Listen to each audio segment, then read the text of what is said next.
बहुत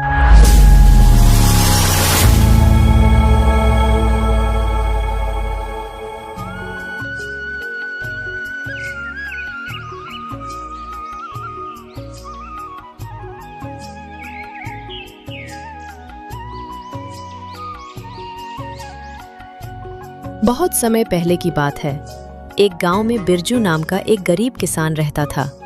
उसका बहुत छोटा सा परिवार था। उसके परिवार में एकमात्र उसकी बेटी थी, जिसका नाम लाली था। बिरजू ने बहुत ही शौक से लाली को शहर में पढ़ने के लिए भेजा था। बिरजू की बेटी लाली बहुत ही गुणवान और होशियार थी। उसी गांव में बलवंत सिंह नाम का एक लालची और बेईमान जमींदार रहता था। वो अपने जमीन गरीब किसानों को ठेके पर देता था और उस जमीन के बदले वो गरीब किसान से बहुत ज्यादा कर वसूलता था। जमींदार बलवंत सिंह बहुत ही ज्यादा लालची था।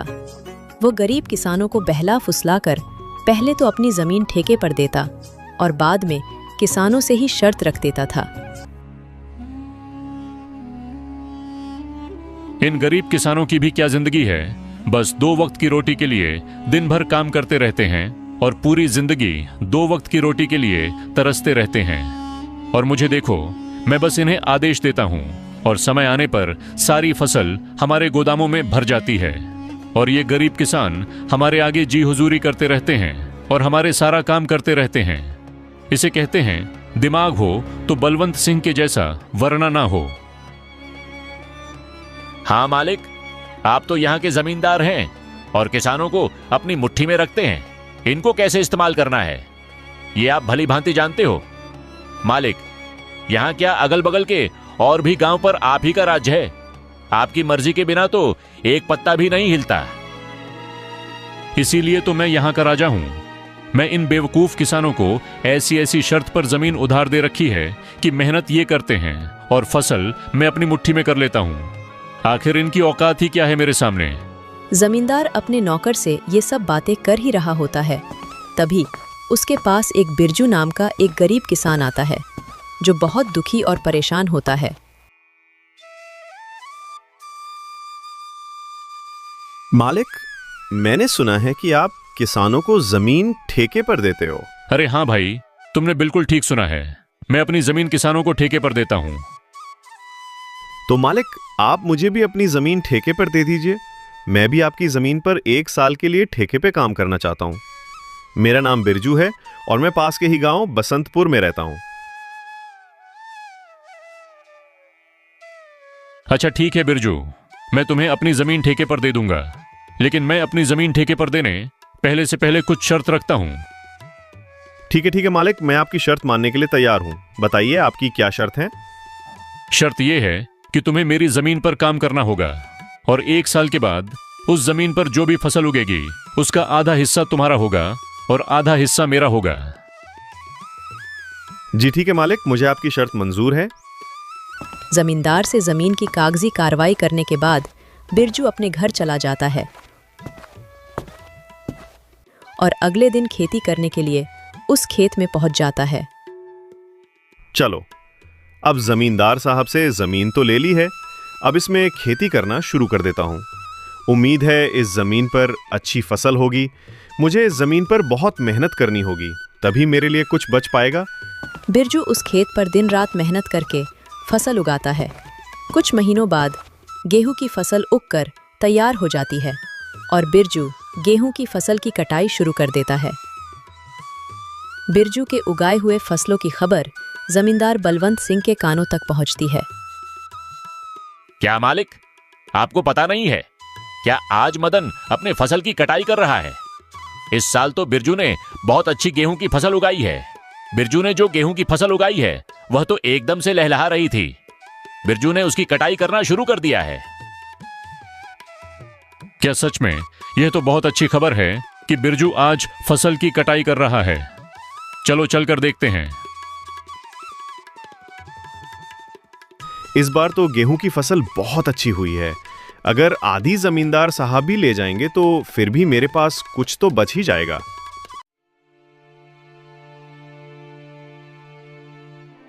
अरे बिरजू, तुमने तो फसल तैयार कर दिया और इस बार की फसल तो बहुत अच्छी लग रही है देखने में। हाँ मालिक, इस बार मैंने गेहूं की फसल लगाई है। इतनी अच्छी गेहूं की फसल उगाने के लिए इस बार मैंने अपना खून पसीना एक कर दिया है। मैंने दिन रात मन लगाकर इस खेत में बहुत मेहनत की है, तब जाकर इतनी अच्छी फसल हो पाई है। इसलिए अब तो मैंने कटाई भी शुरू कर दी है। अरे ओ बिरजू, ये तो मेरी उपजाऊ जमीन का कमाल है। तुम्हारी मेहनत से कुछ नहीं हुआ है। उपजाऊ जमीन के कारण इतनी अच्छी फसल हुई है। तुम्हारी मेहनत हो या ना हो, फसल तो अच्छी होनी ही थी। मालिक, खेत भले ही उपजाऊ हो, अगर उसमें मेहनत नहीं होगी तो फसल कैसे उगेगी? मैंने बहुत मेहनत की है इस खेत में। ज्यादा मत बोल बिरजू, मेहनत तो किराए के मजदूर भी करते हैं। असली कमाई का हकदार तो वही है जिसकी जमीन है। शर्त के मुताबिक जल्दी से मेरे फसल का आधा हिस्सा निकाल। चल जल्दी कर, मुझे बहुत सारे काम है, मुझे वापस भी जाना है। ये कहकर जमींदार बिरजू से सारी गेहूं की अच्छी फसल लेकर चला जाता है और खराब फसल बिरजू के पास छोड़ देता है, जिसे देखकर बिरजू मायूस हो जाता है। हे ईश्वर, इतनी जी तोड़ मेहनत करने के बाद बस इतनी सी फसल मेरे हाथ आई है। हम गरीबों को लोग ऐसे ही लूटते हैं। इतनी मेहनत करने के बाद भी हमारे हाथ में कुछ नहीं आता है। हे ईश्वर, कब मेरी अपनी जमीन होगी? बिरजू इसी तरह अपनी जिंदगी काट रहा था।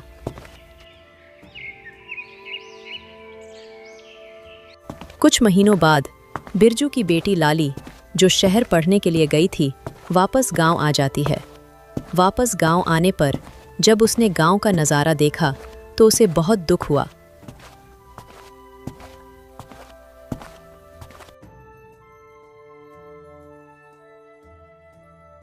पिताजी, हमारे गांव का ऐसा हाल क्यों है?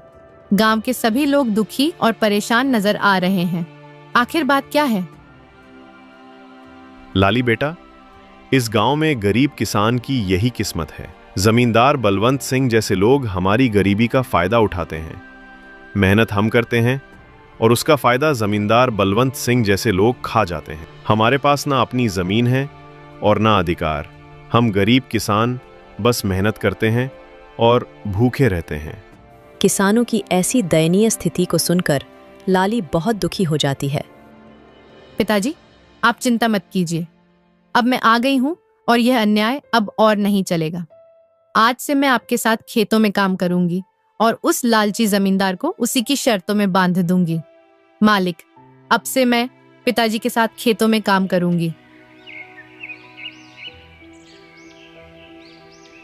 अगले ही दिन लाली जमींदार बलवंत सिंह के यहाँ पहुंच जाती है। अरे लाली, तुम यहाँ कहो, क्या बात है? मुझे ठेके पर कुछ जमीन चाहिए। तुम तो एक लड़की हो, अब तुम खेती करोगी? अरे तुम अभी बच्ची हो, तुम्हारे अंदर इतना दम नहीं है। तुम पढ़ी लिखी लड़की हो, खेती नहीं कर पाओगी।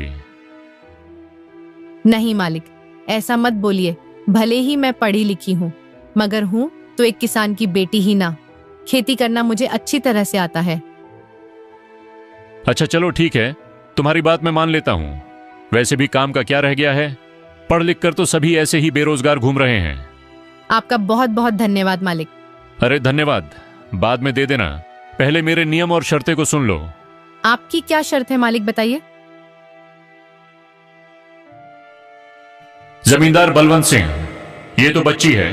इस बार कुछ ऐसी शर्त बता देता हूं जिससे इसकी सारी फसल मेरी हो जाएगी। वैसे भी इसके पिता बिरजू हर साल गेहूं ही लगता है, तो ये भी गेहूं ही लगाएगी। अच्छा लाली सुनो, तुम जो भी फसल लगाओगी उसका आधा हिस्सा मैं रखूंगा और आधा हिस्सा तुम रखोगी। लेकिन ऊपर का हिस्सा मैं रखूंगा और नीचे का हिस्सा तुम रखोगी। अगर तुम्हें मेरी यह शर्त मंजूर है तो बोलो। ठीक है मालिक, मुझे आपकी शर्त मंजूर है, ऐसा ही होगा।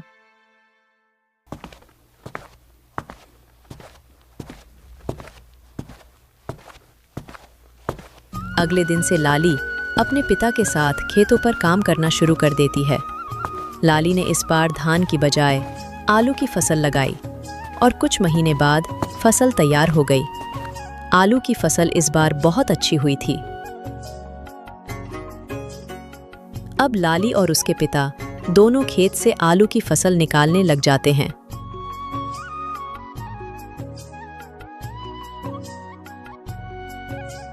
फसल की खबर मिलते ही जमींदार बलवंत सिंह लाली के पास आता है।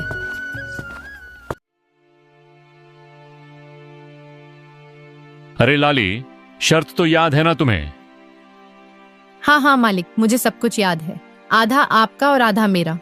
और आपने कहा था कि ऊपर का हिस्सा आपका होगा और नीचे वाला का हिस्सा मेरा होगा। देखिए मालिक, इसने तो चालाकी कर दी। ये धान की फसल नहीं है, ये तो आलू की फसल है। अरे ये क्या लाली, इस बार तुमने आलू लगाया है?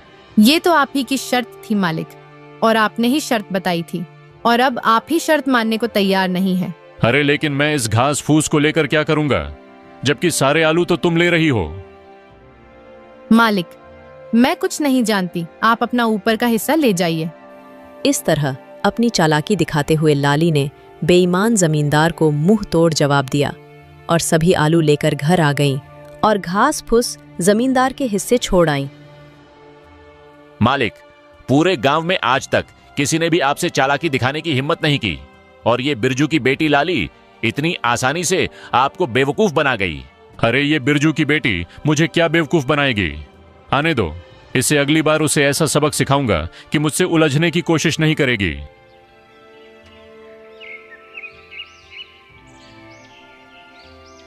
कुछ दिनों के बाद लाली दोबारा जमींदार के घर जाती है।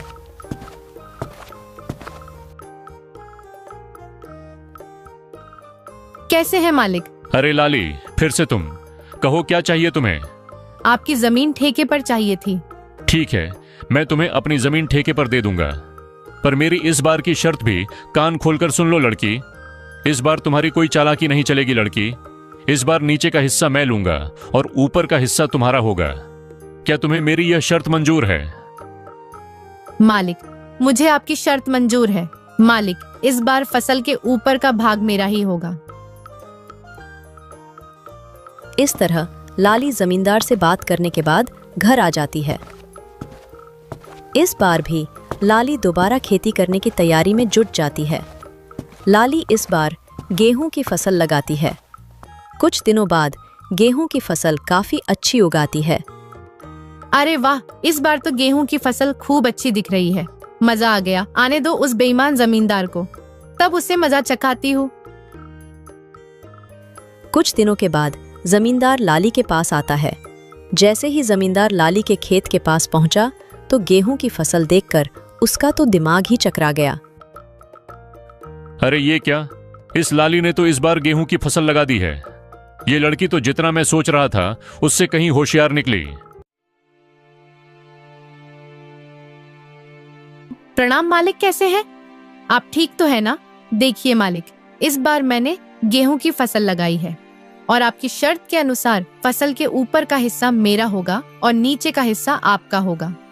इस तरह अपनी चतुराई से लाली ने दोबारा जमींदार बलवंत सिंह को मूर्ख बना दिया और जमींदार एक बार फिर से धोखा खाकर गुस्से से तिलमिला गया। अरे मालिक, उस पिद्दी सी लड़की का दिमाग तो देखिए। आप जैसे इतने बड़े चालबाज जमींदार को उसने फिर से मूर्ख बना दिया। तुम सही कह रहे हो झुमरू, मैं तो उसे बच्ची ही समझ रहा था और उस बच्ची ने मुझे फिर से मूर्ख बना दिया। अगली बार उसे आने दो, फिर उसे बताता हूं कि जमींदार बलवंत सिंह क्या चीज है। लाली ने गेहूं की फसल की कटाई की और सारी फसल अपने घर ले आई और उस फसल का कुछ हिस्सा लाली ने गांव के जरूरतमंद लोगों में बांट दिया। लाली और बिरजू दोनों बहुत ही खुश थे। कुछ दिनों बाद फिर से फसल उगाने का समय आ गया। चलो, उस लालची जमींदार से आज फिर से मुलाकात करती हूँ और उससे ठेके पर जमीन लेकर फिर से फसल उगाती हूँ और देखती हूँ कि इस बार वह जमींदार शर्त में अपना में कौन सा खुराफाती दिमाग लगाता है। ये सोचकर लाली ठेके पर जमीन के लिए उस जमींदार के पास फिर से जाती है। अच्छा, तो तुम मुझसे मिलने के लिए फिर से आ गई। देखो लड़की, तुम मुझसे ज्यादा होशियार बनने की कोशिश मत करना। मैं भी जमींदार बलवंत सिंह हूँ। मुझे होशियारी नहीं आती है मालिक। मैं तो एक गरीब किसान की बेटी हूँ। होशियार तो आप लोग हैं जो गांव के गरीब किसानों की मजबूरी का फायदा उठा रहे हैं। अपनी जुबान पर काबू रखो लाली। ये तुम क्या बोले जा रही हो? जिस काम के लिए आई हो वो बात करो। यहां ज्यादा ज्ञान बांटने की जरूरत नहीं है। ठीक है मालिक, चलिए काम की बात करते हैं। मुझे इस बार भी आपकी जमीन ठेके पर चाहिए। बताइए मालिक, इस बार आपकी क्या शर्त है? हाँ, शर्त तो है।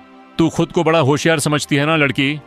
इस बार फसल का ऊपर का और नीचे का हिस्सा मेरा होगा और बीच का हिस्सा तेरा होगा। अब बोल, क्या तुम्हें मेरी ये शर्त मंजूर है? बिल्कुल मंजूर है मालिक, जैसा आप कहें। अच्छा ठीक है मालिक, तो अब मैं चलती हूँ, मुझे फसल उगाने की तैयारी भी करनी है। लालची जमींदार की बात मानकर लाली अपने घर चली जाती है और वो फिर से फसल उगाने की तैयारी में लग जाती है और इस बार वो गन्ने की फसल लगाती है। लाली ब्या, इस बार तुमने खेत में कौन सी फसल लगाई है? पिताजी, इस बार मैंने गन्ने की फसल लगाई है। फसल काफी अच्छी हुई है। इस बार भी आमदनी अच्छी होगी पिताजी। ये तो बहुत अच्छी बात है बेटा, तुम बस ऐसे ही मेहनत करती रहो। कुछ महीनों बाद लालची जमींदार और उसका नौकर दोनों लाली के पास आते हैं। मालिक, इस बार तो लाली का दिमाग ही चकराने वाला है। इस बार तो आपने शर्त ही ऐसी रखी है, ऊपर का हिस्सा आपका और नीचे का भी हिस्सा आपका। तुमने बिल्कुल सही कहा झुमरू। इस बार मैंने अपने दिमाग का 100% उपयोग करके ब्रह्मास्त्र छोड़ा है। मैं भी अब देखता हूं वो किसान की बेटी लाली कैसे बचती है। इस तरह दोनों बातें करते हुए खेत के पास पहुंच जाते हैं और जैसे ही वो खेत के पास पहुंचते हैं तो देखते हैं कि इस बार लाली ने गन्ने की खेती की है। मालिक, ये लाली तो आपकी भी अम्मा निकली।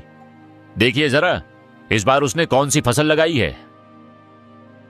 अरे ये क्या, इस लाली में तो इस बार गन्ने की फसल लगाई। अब बताओ भला, ऊपर का और नीचे का हिस्सा मेरा होगा और बीच का हिस्सा उसका होगा। मतलब इस बार भी मेरे हिस्से में घास फूसी आनी है। मैं इस बार भी बेवकूफ बन गया, मान गया इस किसान की बेटी के दिमाग को।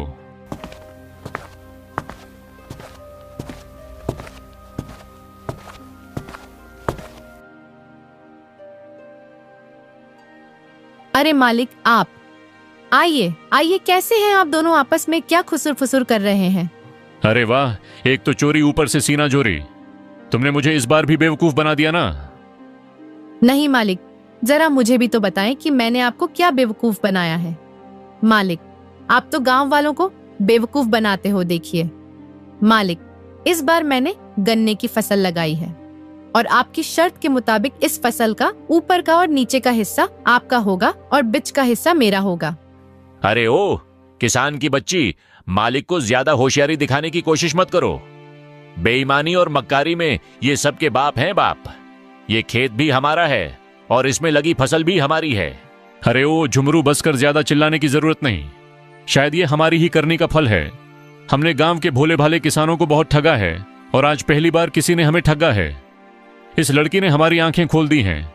अब मैं समझ चुका हूं कि बेईमानी का फल हमेशा बेईमानी ही मिलता है।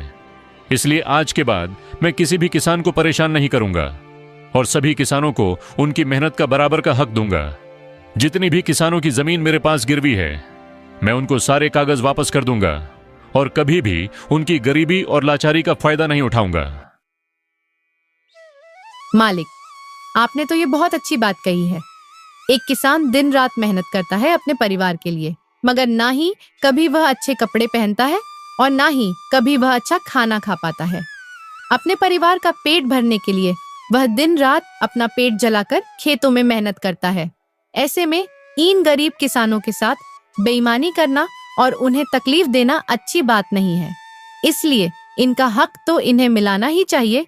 आप इनको इनकी जमीन वापस लौटा दीजिए मालिक, और अभी भी समय है, सच्चाई के रास्ते पर आ जाइए, नहीं तो आपको इससे भी बड़ा नुकसान झेलना पड़ सकता है। इस तरह लाली अपनी मेहनत और होशियारी से लालची जमींदार को सच्चाई के रास्ते पर वापस ले आती है। जमींदार बलवंत सिंह ने वहां के किसानों की जमीन और उनका पैसा उनको वापस कर दिया।